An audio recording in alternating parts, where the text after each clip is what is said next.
কি রে, এত তাড়াতাড়ি চলে এলি? হ্যাঁ, পতাকা তুললাম, প্যারেড করলাম। স্যার ম্যামরা স্বাধীনতা নিয়ে অনেক কিছু বললো, শুনলাম। লজেন্স বিস্কুট দিলাম, চলে এলাম। হ্যাঁ, তোকে লজেন্স দিয়েছে, বিস্কুট দিয়েছে? এ বোন দে না আমাকে একটু। এটা স্যার আমাকে দিয়েছে, তোকে কেন দেব রে? দে না, একটুখানি খাবো। না, দেব না, এটা আমার। তুই কেন যাসনি স্কুলে? আরে আমি তো ঘরে পতাকা তুলবো, তাই যাইনি। তুই দিবি না তো? ঠিক আছে, তোকে পতাকা তুলতে দেব না। হ্যাঁ, আমাকে পতাকা তুলতে দিবি না? ও মা, দেখো না, দাদা বলছে আমাকে পতাকা তুলতে দেবে না। এই দুজনেই তুলবি একসাথে পতাকা, আজকের দিনে ঝগড়া করতে নেই। না, আমি দেব না। আগে বোনকে বলো লজেন্স আর বিস্কুট দিতে। এই শুনতে পাচ্ছিস? দুজনে ভাগ করে খা। কচু দেবো, কিচ্ছু দেবো না। ও মা, দেখো না, কচু দেবে বলছে। এই পিটবো জানিস? আচ্ছা, দেখছি।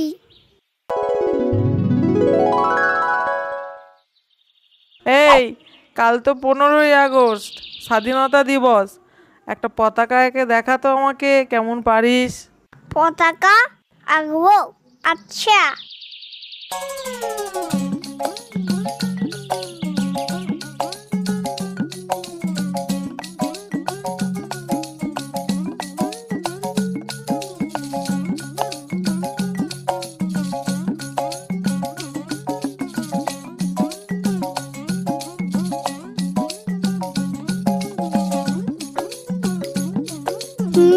কমলা রংটা কোথায় গেল?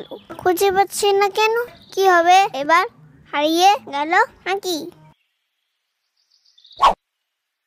এটা কমলা রঙের মতো দেখতে। এই তো, মানে এই লিপস্টিকটা, এটা দিয়েই রং করবো।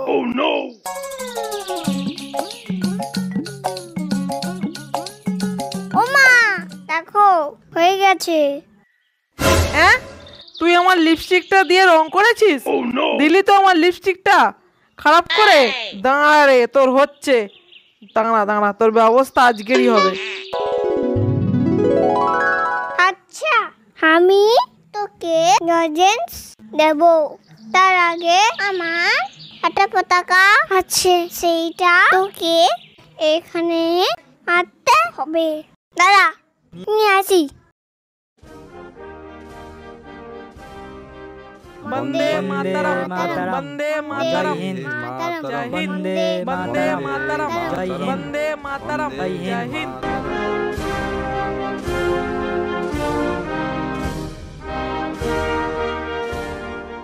জনগণ মন অধিনায়ক জয় হে, ভারত ভাগ্য বিধাতা। পাঞ্জাব সিন্ধু গুজরাট মারাঠা, দ্রাবিড় উৎকল বঙ্গ, বিন্ধ্য হিমাচল যমুনা গঙ্গা, উচ্ছল জলধি তরঙ্গ। তব শুভ নামে জাগে, তব শুভ আশিস মাগে, গাহে তব জয় গাথা।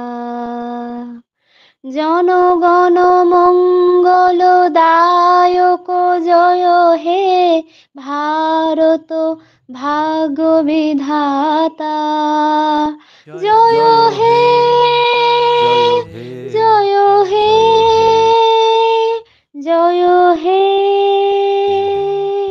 জয় জয় জয় জয় হে। এই নাও দাদু ভাই, আমি টাকা দিচ্ছি, লজেন্স বিস্কুট কিনে নিয়ে এসো। পাড়ার যত বাচ্চারা আছে, তোমাদের বন্ধুরা আছে, সবাইকে দেবে।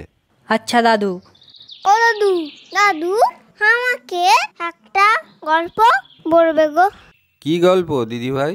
এই স্বাধীনতা দিবসের গল্প। স্বাধীনতা দিবসের গল্প? কিন্তু তোমাকে কি করে বোঝাবো বলো তো দিদি ভাই। আচ্ছা তুমি তো ছোট, তোমাকে একটু ছোট করে বোঝাবার চেষ্টা করি। 17 শতাব্দীর মাঝামাঝি অর্থাৎ ইংরাজির 1700 সালে ঠিক মাঝামাঝি, তখন ছিল মোগল আমল। তখন ইংরেজরা আমাদের দেশে আসতে শুরু করে এবং ধীরে ধীরে দেশটাকে দখল করে নেয় এবং আমাদের দেশের লোকেদের উপর শাসন করতে শুরু করে। আমাদের দেশের সম্পদ লুট করতে থাকে এবং নিজেদের দেশে নিয়ে যেতে শুরু করে। এভাবেই আমাদের দেশের মানুষদের উপর শাসন করতে থাকে, অত্যাচার করতে থাকে। সেসব দেখে আমাদের দেশের দামাল ছেলেরা থেমে থাকেনি, তাদের বিরুদ্ধে যুদ্ধ করে, কিন্তু ইংরেজদের আধুনিক অস্ত্রশস্ত্রের কাছে পেরে ওঠে না। অনেক প্রাণ দিতে হয় এবং অনেককে ধরে ইংরেজরা ফাঁসি দিয়ে দেয়, যার ফলে আমাদের অনেক বীর সন্তানরা শহীদ হয়, যেমন ক্ষুদিরাম বসু, প্রফুল্ল চাকি, মাস্টারদা সূর্য সেন, কানাইলাল বসু, বিনয় বাদল দীনেশ, আরও অনেকে। এভাবেই 200 বছর ধরে ইংরেজরা আমাদের ওপর শাসন ও শোষণ করতে থাকে। ততদিন আমাদের দেশের মানুষজন আরও গর্জে ওঠে এবং বঙ্কিমচন্দ্রের দেওয়া মন্ত্র বন্দে মাতরম ধ্বনি পাঠ করতে থাকে। এবং তখন আর এক বীর সন্তান নেতাজি সুভাষচন্দ্র বসু নেতৃত্ব দেওয়ার জন্য এগিয়ে আসেন এবং ভারতের ছেলে মেয়েদের নিয়ে একটা ফৌজ বাহিনী গঠন করেন, যার নাম আজাদ হিন্দ ফৌজ, এবং যুদ্ধ করতে থাকে। এসব দেখে ভয় পেয়ে যায় ইংরেজরা। তাদের মনে হতে থাকে যে তাদের সময় শেষ হয়ে এসেছে। অবশেষে 1947 সালের আগস্ট মাসের মাঝামাঝি ঠিক সেই সময়টা এলো এবং 15ই আগস্ট আমাদের দেশ স্বাধীন হিসেবে ঘোষিত হলো। তাই প্রতি বছর 15ই আগস্ট সেই সব বীর সন্তানদের কথা স্মরণ করে স্বাধীনতা দিবস পালন করা হয়। বুঝতে পেরেছো দিদিভাই গল্পটা? তুমি বড় হলে আরও অনেক অনেক বই পড়বে, তখন তুমি স্বাধীনতা সংগ্রামের ইতিহাস পুরোপুরি জানতে পারবে। এখন এইটুকুই থাক।